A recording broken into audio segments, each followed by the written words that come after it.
I dag der skal vi snakke om det at flytte hjemmefra. For en, som er vokset op i et hjem, som har været uforudsigeligt, og hvor der har været andre ting på spil, end det man måske forbinder med en almindelig familie, der kan det være en endnu større ting og en mere uforudsigelig begivenhed, end det er for så mange andre. Det kan fx være en stor lettelse, men det kan også være, det man ved i hvert fald, at det er meget forbundet med noget, der er ambivalent. Altså det er både en stor lettelse, men det er også usikkert. Jeg bevæger mig ud på noget, som jeg overhovedet ikke har nogen forkendskab til. Og for unge, som vokser op i et hjem med meget uforudsigelighed, der er det at træde ud i noget, som er uforudsigeligt, meget overvældende. Og før vi dykker mere ned i emnet, så vil jeg lige sige lidt om genklang. Genklang, det er et gratis landsdækkende tilbud for 12-24-årige, som vokser op i hjem med alkohol- eller stofproblematikker. Det kan også være alkohol- og stofproblematikker, som er mere sådan perifært i familien. Det vigtige er egentlig ikke, hvordan forbruget, misbruget eller hvad det er, man forbinder det her problematik med. Det handler meget om den enkelte. Altså hvis du som ung synes, det er problematisk, når din far eller mor drikker alkohol, eller en bedsteforælder eller lignende, så er genklang noget for dig. Jeg hedder Michael, og jeg er rådgiver i Genklang. Jeg hedder Carla, og jeg er også rådgiver, og samtidig tager jeg også ud og holder nogle oplæg for fagpersoner og unge omkring, hvad genklang er, og hvordan det kan føles at stå i noget, der er svært. Og jeg hedder Maiken, og jeg er også rådgiver, og jeg er også ligesom Carla ude og fortælle om genklang. Yes. Og hvad tænker I på det her, vores emne i dag? Det der med at flytte hjemmefra, hvad for nogle associationer får I?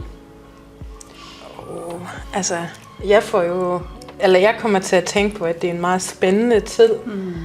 Der både er fyldt med frygt og frihed, og måske også et savn i virkeligheden. Så det kan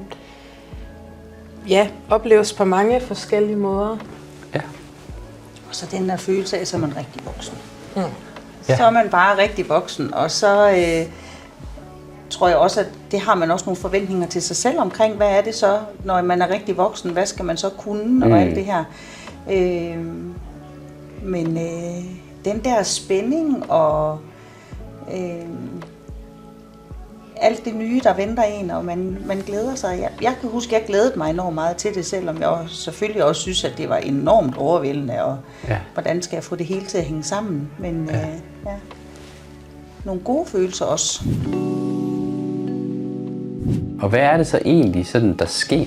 Altså, nu er det jo både en praktisk ting faktisk at flytte, men hvad er det, der sker både på det praktiske plan og det sådan følelsesmæssige plan, når man flytter? Og så særligt, når man har en baggrund, hvor man jo har taget mere ansvar, end man egentlig måske burde, og hvor andre i familien har fyldt mere, end de måske egentlig burde. Jeg tror godt, man kan være i tvivl om, hvad er det egentlig, det kræver. Måske har man tænker, jeg er vant til, det er mig, der laver maden, jeg er vant til, det er mig, der står for det hele, men lige pludselig så er der alligevel ikke lige nogen andre, man kan læne sig op af, eller der er helt stille. Der er, man står der og skal finde ud af økonomien.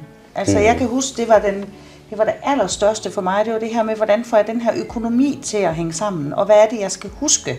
Ja. Så ikke, at det går galt for mig. Og hvis man så er vokset op i en familie, hvor man måske ikke helt ved, om forældrene har været den støtte, de skal, så ved man heller ikke, om man kan række ud til dem igen. Nej. Bede om den hjælp.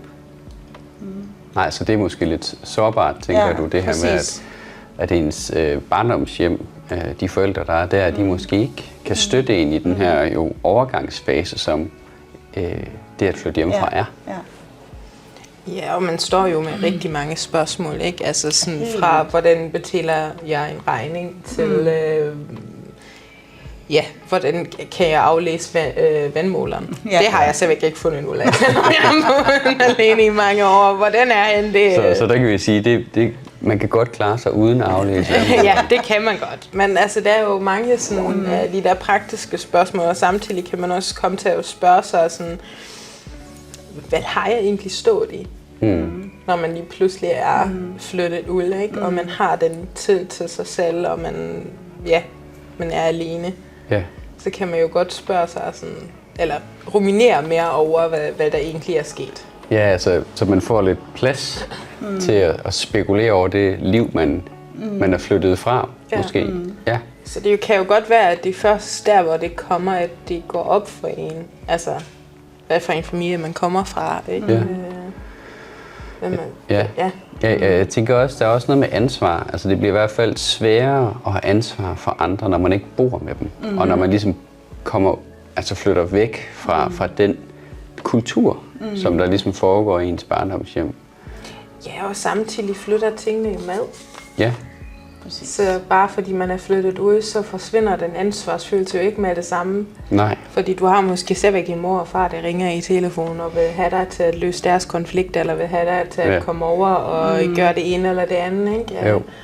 Og du sidder jo også stadigvæk måske og tænker over, hvordan har mine små søskende det nu? Fordi måske har du altid passet på dem. Ja. Og hvad som er, at de står alene, ikke? Jo. Så der er noget skift, kan man sige, i ens hverdag, og der er nogle elementer, som unægteligt flytter med. Ikke? Altså, der er stadig nogen, der kan række ud til en, og der er stadigvæk nogle bekymringer, selvom man ikke er hjemme. Og måske faktisk netop, fordi man ikke er hjemme. Man kan ikke kontrollere, hvordan det går. Ej, og man kan blive bekymret over, hvis man er vant til at være den, der laver maden. Får de overhovedet noget at spise? Ja. Kommer mine søskende op til tiden om morgenen, hvis man er den, der har sørget for, at de kommer i skole, og måske endda får en madpakke med, eller bliver der vasket noget tøj? Ja. Der er mange ting, som vi hører mange unge, der har stået med derhjemme, som de så ved jo ikke, hvad der så skal ske. Ja. Og så er der jo også unægteligt noget med, at relationerne, de må forandre sig, fordi man pludselig ikke ser hinanden dagligt. Så det er der også noget usikkerhed omkring. Altså, hvem er det? Altså, hvad er vi for hinanden, når vi ikke længere bor sammen? Og den overgang kan i hvert fald også være udfordret i en familie, hvor der er så meget, hvor fokuset ikke er på børnene, men på de voksne og på dem, der har problemerne. Ja, og den der følelse af at træde ind ad døren, har jeg overhovedet lyst til det? Har jeg lyst til at tage hjem og besøge dem? Ja. Og man føler måske, at det skal jeg, og det bør jeg. Ja. Men stå der og skal åbne døren ind, måske første gang, ikke? Til ens barndomshjem, så man har så mange følelser i, og har haft så ondt i maven af at træde ind i. Ja. Alle de der følelser, de kan komme væltende igen. Ja, og ikke kun det, men man ved heller ikke, at de sur på mig, når jeg så kommer hjem igen, fordi jeg er flyttet væk og har egentlig afgivet det her ansvar. Ja. Vil de så, vil de være skuffet, vil de være sure, hvordan er stemningen, ikke? Altså bare fordi man flytter ud, så kommer man jo stadigvæk, når man kommer hjem til en bestemt stemning, ligesom før, ikke? Jo. Ja, så man kan sige, at en flytning, det er ikke bare det at flytte. Det er også sådan en overgang til en helt ny måde at være i verden på, som er forbundet med fuldstændig ukendt land. Og hvordan ens forhold er til ens familie, bliver også måske uklar, både for ens selv, men også for dem. Og man kan have tanker om, hvordan det går dem, når man ikke er der, og være bekymret for det. Og man kan være i tvivl om, hvad de egentlig synes. Hvad tænker I bliver anderledes fra dag 1, når man er flyttet ud? Jeg tror, der bliver stille. Ja. At man skal vende sig til, at der lige pludselig er stille. Og at man måske kan høre sig selv på en anden måde. Og man tror også, man måske lige pludselig hører nogle andre ting. Altså man behøver ikke at lytte efter de her lyde af, det kan jo være glas, det kan være en dåse, der åbner, eller forældre, der skændes, eller de kommer hjem, og hvad sker der så? Eller man behøver ikke ligge og lytte på alt det der. Nej. Så bliver der bare lige pludselig helt vildt stille. Ja, og det i sig selv kan også være meget overvældende. Fordi når man har været vant til, at der er larm omkring, og der er uro, og der er... Ja, man skal være lidt på vagt. Mm-hmm. Ikke? Når du så kommer ind i noget, som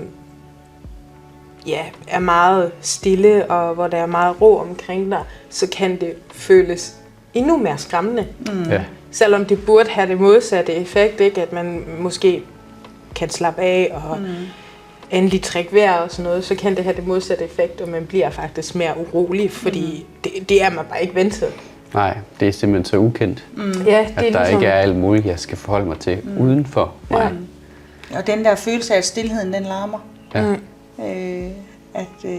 Og at der mangler noget, og at man måske også, selvom man er taget væk fra noget, som man måske ikke kunne lide, så kan man også godt savne det. Ja. For der er jo også nogle ting, man savner. Det er jo stadigvæk ens forældre. Ja. Det er stadigvæk ens nærmeste, og ligegyldigt hvad, så elsker vi vores forældre. Ja. Det gør de fleste i hvert fald. Så man har jo også en ambivalent følelse i at være flyttet, og at man har lyst til at tage hjem, og man har bare overhovedet ikke lyst til at stå der og skulle åbne døren. Nej, jeg tror også, altså det her med, at man ikke efterlader sine bekymringer i det hjem, man forlader. Altså det tror jeg faktisk overrasker mange, og netop det her med, at stilheden, den kan støje utrolig meget, og det virker så fremmed for en, at man ikke skal have den der store opmærksomhed på sine omgivelser, men pludselig er stilheden så voldsom, får jeg lyst til at sige, at det man har gavn af også at kunne høre sig selv, det er man slet ikke så trænet i, så det kan være utrolig udfordrende faktisk, og det tror jeg er overraskende for mange, når de flytter hjemmefra, at det faktisk ikke nødvendigvis er så let. Hvorfor kan man både glæde sig og frygte på samme tid, altså i forbindelse med, at man flytter? Altså det er jo fordi følelser er meget kompleks. På samme måde som man kan være glad over noget og trist samtidig, så kan man også glæde sig til noget og synes det er mega hårdt. Så det det er jo bare forbundet med en stor ambivalens, når man lige pludselig, eller når der sker en forandring i ens liv, ikke? Det er altid spændende, men man lægger også lige det gamle liv fra sig. Og ja, det er jo en sorg, selvom det måske også er en lettelse. Ja. Ja. Når I tænker, Og hvad er det, man glæder sig til? Man glæder sig jo til at komme væk, men samtidig så aner man ikke, hvad det er, man møder derude. Hvad er det for en stor verden, der lige pludselig åbner sig? Ja. Jeg kan også tænke på sådan et billede af, at man sejler ligesom væk fra en kyst, man kender. Ja. Jeg ved faktisk ikke, hvor man sejler hen. Nej, det er præcis. bare sådan ud på et åbent hav. Fuldstændig bare. Ja. Og der er bare alle muligheder er åbne. Ja.